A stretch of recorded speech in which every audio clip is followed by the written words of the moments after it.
কি ক'ব আজি এই কলসী নদীত আমাৰ বহুত ডাঙৰ সমস্যা ইয়াত মানে আৰু ছাতিয়াপাৰাত বিশেষ কৰি এই অঞ্চলত আমাৰ ৰাস্তা সব লৈ গৈ ইয়াৰ পৰা পৰিয়ালখিনিও আঁতৰিব লগা হৈ গ'ল আৰু এইটো আমি লাষ্ট 4 বছৰ মোৰ বিধায়ক হোৱাৰ পিছৰ পৰা মই পুৰা লাগি আছোঁ অকণমান যি পাৰে কিন্তু তথাপিও মানে আমি কণ্ট্ৰল হৈ গ'ল অলপমান কিবাটো কিন্তু আকৌ টোটেলি বন্ধ কৰিব পৰা নাই এতিয়া আজি আমি 3 কোটি টকা ইয়াত আবণ্টন পাইছোঁ আমাৰ পীযুষ হাজৰিকা ডাঙৰীয়া মুখ্যমন্ত্ৰী ডাঙৰীয়া তেখেতসকলে ইয়াত অনুমোদন জনোৱাৰ পিছত আজিৰ পৰা সেই কামটো আৰম্ভ কৰিব বিচাৰিছে আৰু সেই কামটো হৈ গ'লে মই ভাবোঁ এইখিনি অঞ্চলটো মানে বাচি যাব আৰু পুনৰ আমি ৰাস্তা পদূলি ওলাব পাৰিম ৰাইজৰ যোগাযোগৰ ব্যৱস্থাও হৈ যাব বাকী সেই নদীখনৰ আগে পিছে বহুতখিনি আমি ব্যৱস্থা লৈছোঁ বহুত পাৰ্কোপায়নৰ দ্বাৰাও প্ৰতিহত মানে কৰা হৈছে গৰাখহনীয়াবিলাক তাৰ বাদেও আমাৰ সমষ্টিত প্ৰায়বিলাকত আমি যিমান পাৰোঁ যিহেতু গৰাখহনীয়াহে সমস্যা আমাৰ গতিকে গৰাখহনীয়া ইমান সহজে ৰাখিব নোৱাৰে এটা ছাইডত কৰিলে এটা ছাইডত আকৌ গুচি যাই থাকে এতিয়া আমি পাৰ্কোপায়নটোৱে মানে দি বহুতখিনি এতিয়া ছেভ হৈছে কিন্তু এইটো খুব মেজৰ আছিলে ভাঙি গৈছিলে সেইকাৰণে নদীটো আমি আকৌ আগৰ ৰাস্তাই দি পঠাব লাগিব যাতে ৰাস্তা পদূলি আকৌ কৰিব পাৰে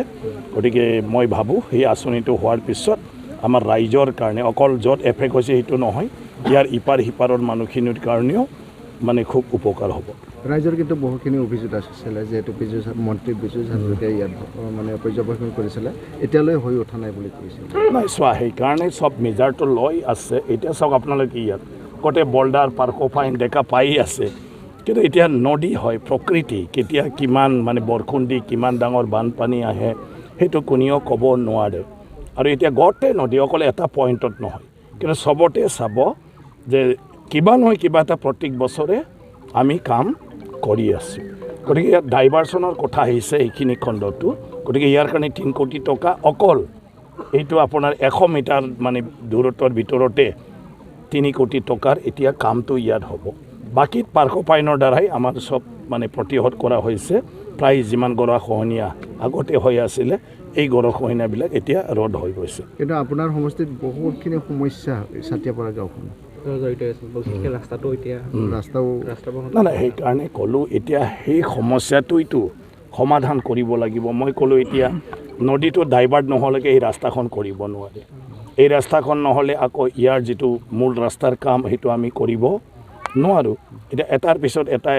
এটা হৈ উঠিব সেইকাৰণে মই ক'লোঁ এই ৰাস্তাটো কৰাৰ পিছত কি কয় নদী ডাইভাৰ্চনটো কৰাৰ পিছত ইয়াতো প্ৰটেকশ্যন হৈ গ'লে আমি পুনৰ ৰাস্তাটো উলিয়াব পাৰিম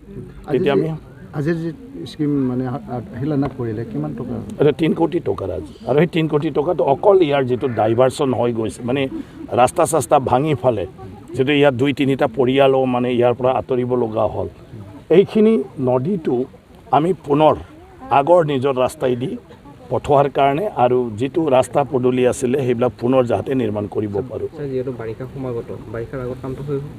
নাই ডেফিনেটলি বাৰিষাৰ আগত কৰাৰ কাৰণে চেষ্টা চলাই আছে কিন্তু আমাৰ ইয়াত মানে কেছ চলি আছে গতিকে এতিয়া কোনো মানে নদীৰ পৰা বল্ডাৰ উঠাব নোৱাৰে